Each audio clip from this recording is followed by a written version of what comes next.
मित्रांनो, तुमच्या सगळ्यांची खूप रिक्वेस्ट होती की मीन राशीबद्दल तुम्हाला आणखीन जाणून घ्यायचं आहे आणि म्हणूनच आजचा हा व्हिडिओ आहे. मीन राशीच्या लोकांकडनं ज्या 3 चुका होतात त्या चुकांबद्दल आपण बोलणार आहोत. त्या कशा टाळायच्या, त्यावर काय उपाय करायचा हे सुद्धा बघणार आहोत. चला तर मग वेळ न घालता लगेच सुरुवात करूया. ज्यांच्यामध्ये अत्यंत संवेदनशीलता असते अशी मीन रास, त्याचबरोबर जे कुणालाही दुखवत नाहीत पण स्वतः मात्र फार पटकन दुखावले जातात असे लोक म्हणजे मीन राशीचे लोक.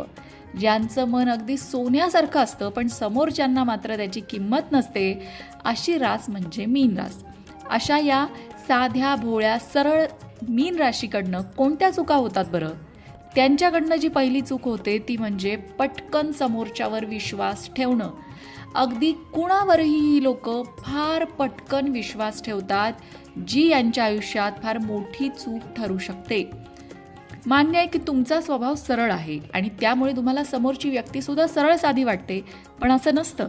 समोरची व्यक्ती इतर कुठल्याही राशीची असू शकते आणि बाकीच्या राशी काही इतक्या सरळ नाही आहेत.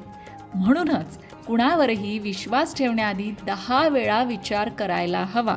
तुम्ही अगदी प्रवासात जरी कोणी भेटलं, जरा गोड बोललं की ठेवला विश्वास. इतकंच नाही, तुमचे मित्र, कलिग्स हे तर आहेतच, पण अगदी शेजारचे, पाजारचे, रस्त्याने चालताना थोड्या वेळ भेटलेले लोक, अशा सगळ्यांवरच तुम्ही फार पटकन विश्वास ठेवता आणि त्यामुळेच मीन राशीच्या लोकांना विश्वासघाताचा अनुभव येतो. आता जर हा अनुभव तुम्हाला आला असेल तर तुम्ही लगेच कमेंट करून सांगा हे कितपत पटतंय तेही सांगा.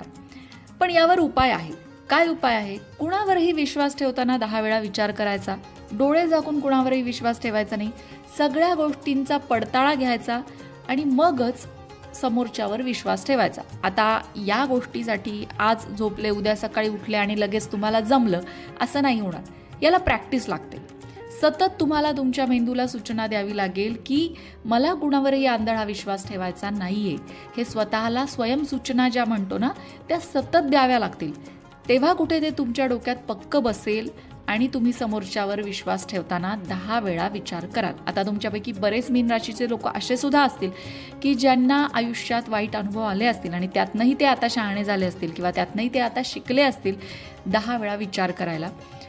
तसं असेल तर चांगलीच गोष्ट आहे, पण जर तुमच्या आयुष्यात अजून कुठलाही वाईट अनुभव आलेला नाही आहे तर तो येऊ नये यासाठी तुम्ही कुणावरही डोळे झाकून विश्वास ठेवू नका. आता पुढची गोष्ट आहे, जी पुढची चूक आहे ती म्हणजे वास्तवापासून पळ काढणं. मीन राशीची लोक वास्तवापासून दूर जाण्याचा प्रयत्न करतात.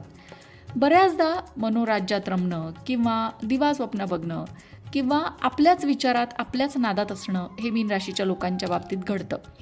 वास्तवापासून पळ